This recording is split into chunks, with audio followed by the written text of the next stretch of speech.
সম্মানিত উপস্থিতি, family card, তথ্য সংগ্রহকারী এবং সুপারভাইজার নিয়োগ, এই নিয়োগকে কেন্দ্র করে আমাদের শীর্ষ পর্যায়ের নেতৃবৃন্দ এই ইউনো মহোদয়কে বারবার তাগিদ দেওয়া সত্ত্বেও কিভাবে এই ইউনোর সাহস হয় আমাদের নির্দেশ উপেক্ষা করে আমরা বলেছিলাম নিয়মতান্ত্রিক ভাবে দক্ষতার ভিত্তিতে মেধার ভিত্তিতে এই নিয়োগ দেওয়া হোক।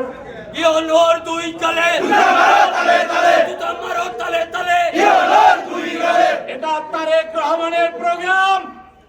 এই প্রোগ্রাম সুন্দরগঞ্জে সুষ্ঠুভাবে না হলে সুন্দরগঞ্জ উপজেলা বিএনপি এবং অঙ্গ সংগঠন এখানে বিতর্কের মধ্যে পড়ে যাবে।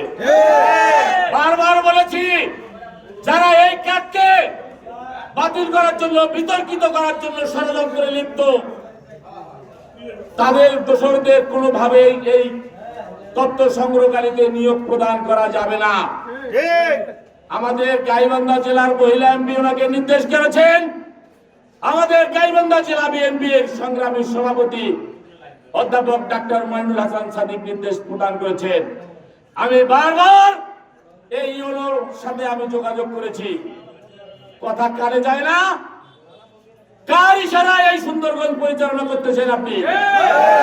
সাবধান করে দিতে চাই, সংশোধন হন, নইলে সুন্দরগঞ্জ থেকে চলে যান, নইলে আপনারা পালাবার রাস্তা খুঁজে পাবেন না। স্পষ্ট কথা, স্পষ্ট কথা। গতকাল যে তথ্য সংগ্রহকারী সুপারভাইজারের যে আপনারা তালিকা প্রকাশ করেছেন, অনতি বিলম্বে এই তথ্য সংগ্রহকারী এবং সুপারভাইজারের যে রেজাল্ট হয়েছে এটাকে বাতিল করে পুনরায় সংশোধনের ব্যবস্থা করেন, নইলে এই সুপারভাইজার এবং তথ্য সংগ্রহকারীরা মাঠে যে কাজ করতে পারবে না, কাজ করতে দেওয়া হবে না। আপনারা যদি নিজেরাও চান, আপনাদেরকে প্রতিহত করা হবে।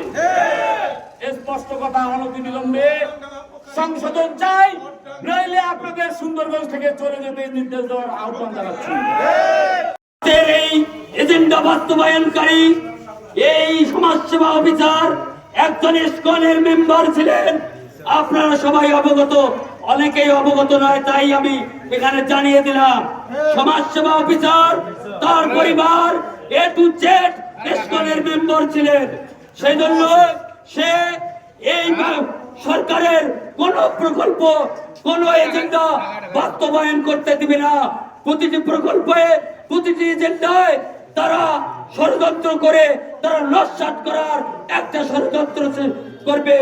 আমরা সেটা আজকে এই পাইলট প্রকল্প, এই যে ফ্যামিলি কার্ডের এই পাইলট প্রকল্প, এটার মধ্য দিয়ে আমরা সেটা বুঝতে পারলাম। সংগ্রামী সাথী ভাইরা, আমরা ইউনো সাহেবকে স্পষ্টভাবে জানিয়ে দিতে চাই, অবিলম্বে এবং এই মুহূর্তে আমরা এখান থেকে চলে যাবার পরে আপনি গেজেট প্রকাশ করবেন, না হলে আপনার হাতটি উঠতি ঘুরে আপনার হাতটি থাকবে না, চামড়া থাকবে না, কোনো কিছু রাখবো না। সুন্দরগঞ্জ থেকে আপনাকে বিভক্ত চলে যেতে হবে।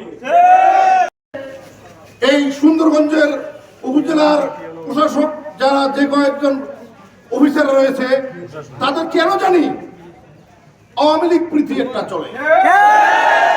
আর আওয়ামী লীগ প্রীতি চলবে, তাদের সঙ্গে হয়তো পুরনো কোনো সম্পর্ক আছে। এই যে নতুন করে যে নিয়োগ হলো তারেক রহমানের পাইলট প্রোগ্রাম, এই প্রোগ্রাম ব্যর্থ হবে, তারেক রহমান ব্যর্থ হবে, এই প্রোগ্রাম ব্যর্থ হবে, বাংলাদেশ ব্যর্থ হবে। তাই আমরা কোনোভাবেই এটা সহ্য করে নেব না। এই পাইলট প্রোগ্রামে কিভাবে তারা 10-এর অধিক আওয়ামী লীগ, ছাত্রলীগ, যুবলীগের ফান্ডাদের নিয়োগ দিয়েছে, তার মধ্যে উল্লেখযোগ্য আমাদের সুন্দরগঞ্জ পৌরসভার 1 নম্বর ওয়ার্ড যেটা, তারই একটা নিয়োগ দিয়েছে। সেটা আওয়ামী লীগের সেই রকম ভাইটাল একজন নেতা যে কলামিস্ট, আওয়ামী লীগের লেখা। ঠিক আছে ইউনো সাহেব, আপনার আওয়ামী লীগের সাথে প্রেম আছে, আপনার সাথে সম্পর্ক আছে।